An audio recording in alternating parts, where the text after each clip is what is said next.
জল একটু একটু আছে, কি সুন্দর দেখো পা ভেজা। হ্যালো সবাইকে, কেমন আছে সবাই? আশা করছি সবাই খুব ভালো আছো, আর ঈশ্বরের কৃপায় আমরা ভালো আছি। তো আজ হচ্ছে ডুয়ার্সের দ্বিতীয় দিন। আজকে সকালবেলা আমরা বেরিয়ে গেলাম, 9টার সময় আমাদের গাড়ি ছাড়বে এখান থেকে। আজকে আমাদেরকে ঘোরাবে হচ্ছে ডুয়ার্সের 7 পয়েন্ট। তো তার আগে আমরা একটু ব্রেকফাস্ট করে নিলাম। আমাদেরকে দিয়েছিল লুচি আলুর দম। এবার আমি সকালবেলা লুচিটা অতটা পছন্দ করি না বলে একটু মুড়ি আলুর দম খেয়ে নিয়েছিলাম, আর ওরা সবাই লুচি খেয়েছিলাম। মুনমুন আর আমি দুজন মিলে মুড়ি আর আলুর দমটা খেয়েছিলাম, কারণ লুচি খেয়ে সকালে লুচিটা আমার একদমই সহ্য হয় না। তারপর আবার এতটা ঘুরবো, সারাদিনের ব্যাপার আছে, তো সেই জন্য মুড়িটা খেয়েছিলাম। আর এখানে দেখো গাড়ি চলে এসছে, আমাদের গাড়ি রেডি, সবাই রেডি, সবাই গাড়ির কাছে চলে এসেছি আমরা। আর আমাদের গাড়িও ছেড়েও দিল, দেখো এখন রিসর্ট থেকে ছেড়ে দিল, মানে লাটাগুড়ির রাস্তাটা এটা। আর লাটাগুড়ি থেকে বেরোতে গেলে এই জঙ্গলের মধ্যে দিয়ে যেতে হয়, মানে জঙ্গলের মধ্যে দিয়ে কিন্তু রাস্তাটা। আর এখানে দেখো লেখা ছিল এলিফ্যান্ট জোন, মানে হাতিগুলো কিন্তু এই দিক দিয়ে পারাপার করে। তো অনেক জায়গায় দেখছি এরকমভাবে এলিফ্যান্ট জোন লেখা আছে, কিন্তু আমাদের কপালে ছিল না হাতি দেখা, তো আমরা দেখতে পাইনি। আর এখন অনেকটাই চলে এসেছি, মানে বাগানটা পেরিয়ে, গরুমারা জঙ্গলটা পেরিয়ে এসেই তারপর দেখছি চা বাগান। তো এদিকে তো প্রচুর চা বাগান, ডুয়ার্সের চা বাগান, অনেক চা বাগান আছে। তো দেখতে বেশ ভালোই লাগছে, চারিদিকটা একদম সবুজে সবুজে মোড়া। আর আমরা কথা বলতে বলতে ঢুকে গেলাম হচ্ছে মূর্তি। তো প্রথমেই আমাদের 7 পয়েন্টে প্রথমেই ছিল মূর্তি নদী, আর নদীটা জাস্ট অসাম ছিল, মানে ওখান থেকে আমাদের উঠতে একদম ইচ্ছা করছিল না। এখানে এসেই দেখলাম এরকম ঘোড়া, মানে কেউ যদি মনে করে যে ঘোড়াতে চড়বে তো সেটাও হবে। আর আমি কিন্তু একটা গল্প শুনেছিলাম যে মূর্তি নদীর কাছে কালী বলে একটা ঘোড়া ছিল, ঘোড়াটা হারিয়ে গেছিলো কদিন আগেই। আমি টিভিতে ফোনে দেখলাম যে কালী হারিয়ে গেছিলো, আবার নিজে নিজেই কিন্তু চলে এসছে। তো সেটাই মনে পড়ে গেল ঘোড়াটা দেখে, ওটাই হয়তো কালী হবে আমি বললাম, কিন্তু ওরা অতটা বুঝতে পারলো না, জিজ্ঞেস করছিলাম। আর এটা দেখো মূর্তি নদী, আইলাম মূর্তির কাছে দাঁড়িয়ে কিছুক্ষণ ফটো তুলে নিলাম আর কি, ফটোশ্যুট। তারপর আমরা নদীতে নেমে গেলাম, যে রিতন আগে যাচ্ছে, আমিও যাচ্ছি। আর এখানকার জল কিন্তু খুবই স্বচ্ছ, জল পাথর খুব ভালো লাগছিল, দেখো কতটা এনজয় করলাম। জল একটু একটু আছে, কি সুন্দর দেখো, পা ভেজানো দরকার নেই, ফটো তোল পাথরে দাঁড়িয়ে দুটো যা ওইখানটা পা।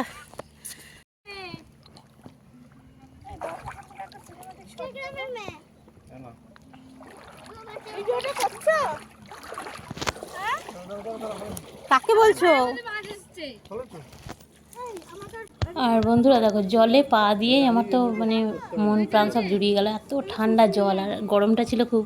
তো এই জলটায় পা দিয়ে মনে হচ্ছিল যেন অনেকটা শান্তি পেলাম, আরাম পেলাম, আর মুখ টুক সব ধুয়ে নিতে ইচ্ছে করছিল।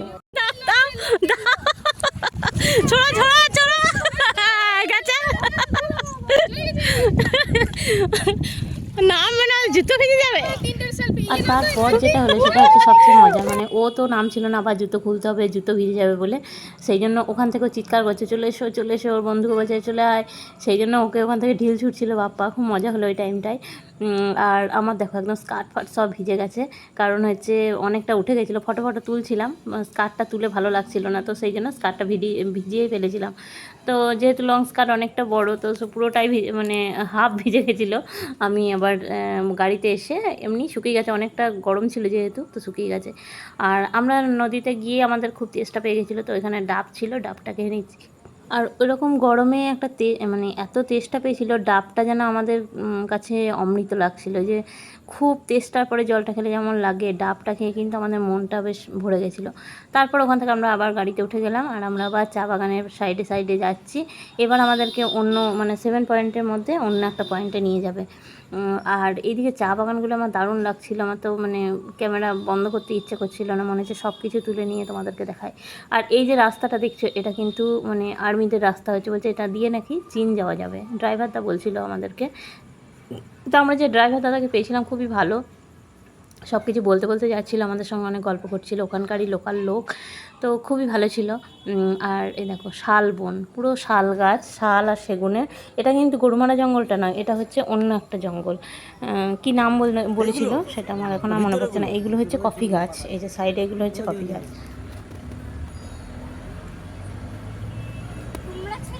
আর যত এদিকে আসছি পাহাড়টা কিন্তু এগিয়ে এসছে, কারণ হচ্ছে আমরা কিন্তু এখন পাহাড়ের দিকে যাচ্ছি। আর এখানে এসে দাঁড়ালাম, এটা হচ্ছে জলঢাকা নদী, মানে জলঢাকা নদীর যে ইয়েটা আছে ওখানটা, এটা হচ্ছে ভুটান বর্ডার। আর এখানে এসে একটা জিনিস আমাদের হয়েছিল, সেটা হচ্ছে কি বলতো, ঘড়ির টাইম চেঞ্জ হয়ে গেছিলো আমাদের সব, মানে ভুটানের টাইম দিয়ে দিয়েছিল। আর এখানে ঝর্ণার জলটা কিন্তু খুব ভালো লাগছে। মাঝখান থেকে একটা মার্ক করা আছে, সেখান থেকে নাকি ওটা ভুটান বর্ডার ছিল। তো সেই জন্য আমাদের ঘড়ির সব টাইমগুলো, মোবাইলের টাইমগুলো সব কিন্তু চেঞ্জ হয়ে গেছিলো। আর এই দেখো জলটা কিন্তু দারুণ লাগছিল। এখানে কিন্তু অনেকটা নিচে ছিল বলে এই জায়গাটায় আমরা নামিনি, ব্রিজের ওপর থেকেই দেখলাম। আর এরপরে চলে এলাম হচ্ছে অ্যাপেল স্টোন। এই হোটেলটার নাম হচ্ছে অ্যাপেল স্টোন। এখানে আমাদের খাবার অর্ডার ছিল। আর সাইডে একটা পাথর আছে, ওই পাথরটার এতেই আর কি এটার নাম ছিল অ্যাপেল স্টোন। কারণ পাথরটা ছিল একটু ভাঙা টাইপের, মানে এক সাইড, তো সেই জন্য ওটা অ্যাপেল নাম দিয়েছিল, আপেলের মতো অনেকটা। তো সেই জন্য জায়গাটার নামই হচ্ছে অ্যাপেল স্টোন। তো ওখানে আমাদের খাবার অর্ডার দিয়ে এসে আমরা চলে এলাম বিন্দু। এই জায়গাটার নাম হচ্ছে বিন্দু, মানে এদিকেও ভুটান যাওয়া যায়, ভুটান বর্ডার। এই দেখো এখানে যে জিনিসপত্রগুলো দেখছো এগুলো অতিরিক্ত দাম, মানে আকাশ ছোঁয়া দাম আর কি, মানে হাত দেওয়া যাচ্ছিলো না, এত দাম জিনিসের। তো দেখছো সবাই একটা করে ছাতা কিনছিল বলে আমি কিছু কিনে একটা ছাতা খালি কিনে নিয়েছি এখান থেকে। আর ছাতাগুলো কিন্তু খুব সুন্দর ছিল, নেটের যে ছাতাগুলো বড় সাইজের হয়, তো সেই ছাতাগুলো এখানে। আর ওই দেখো যে জায়গাটা দেখছো নীল সাদায়, ওই দিক দিয়ে নাকি ভুটান যাওয়া যায়, মানে ভুটান বর্ডার এটাও।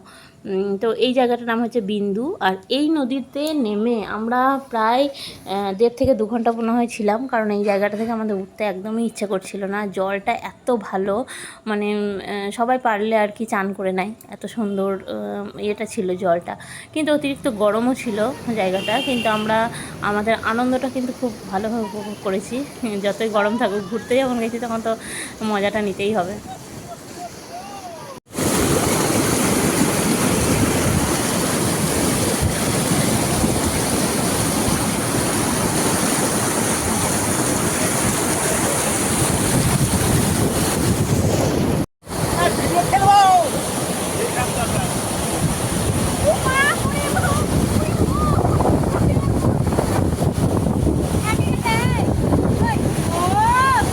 এটা কি ভিডিও?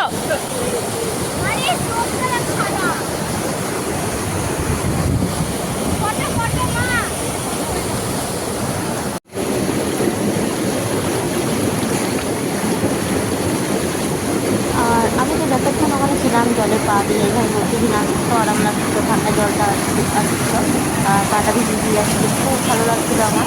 আর যে ছাতাটা কিনেছিলাম সেটা নিয়ে নিয়েছিলাম আর কি, এত রোদ লাগছিলো। আর ওই জায়গাটাতেই আমি বসেছিলাম, তারপর কিছু ফটো তোলা হলো ওখান থেকে, তারপর বেরিয়ে পড়লাম। আর আমরা চলে এলাম সেই অ্যাপেল স্টোন হোটেলে, যেখানে খাবার অর্ডার ছিল। আর এখানকার খাবারটা সত্যি এত সুন্দর খাবার দিয়েছিল।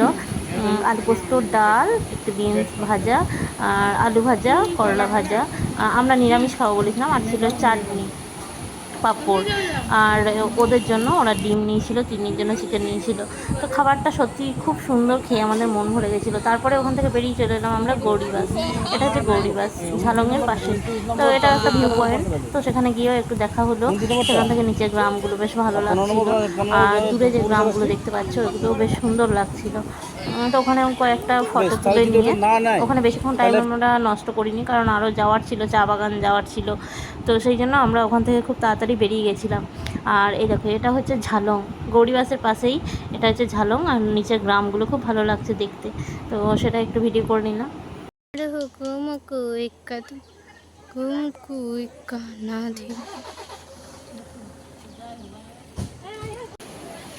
না না, ওই জায়গাটা বাঁধ দিয়ে কি করছে, আমি ওটাই বললাম, বাঁধ দিয়ে কি করছে ওখানটায়। আমি কি চলে গেলাম।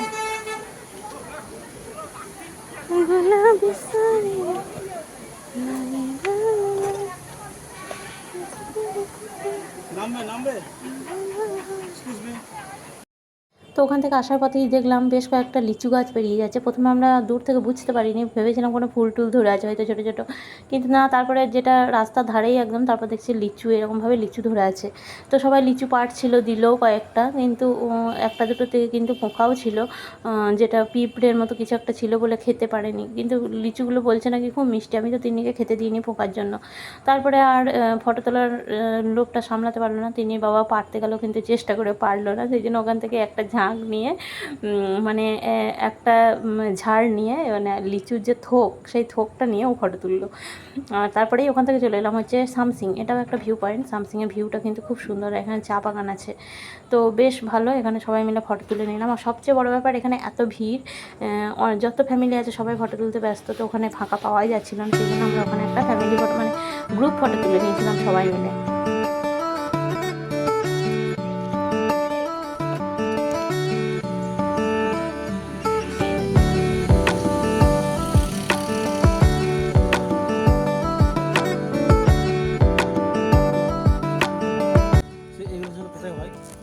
দেখো তিনি যাচ্ছে ফটো তুলতে। তারপর সবার শেষে আমরা চলে এসেছিলাম যে চা বাগানে কিছু ফটোশ্যুট করে তারপরে আমরা রিসর্টে ফিরে গেলাম। আর আমরা ডিনার করার পরে এখানে ঠান্ডা দিয়ে দিলে সবাইকে ঠান্ডা খাচ্ছিলাম। আর এখানেই আজকের দিনটাও শেষ হলো। কালকে আবার কোথায় যাওয়ার প্রোগ্রাম আছে, কী আছে, কটায় বেরোতে হবে, সেই সব আলোচনা চলছিল। তো ঠিক আছে, আজকের ভিডিওটা কেমন লাগবে, যদি ভালো লেগে থাকে অবশ্যই একটা লাইক কমেন্ট করো। যারা নতুন আছে তারা অবশ্যই চ্যানেলটাকে সাবস্ক্রাইব করে পাশে থেকো। দেখা হচ্ছে অন্য ভিডিওতে। ভালো থেকো, সুস্থ থেকো।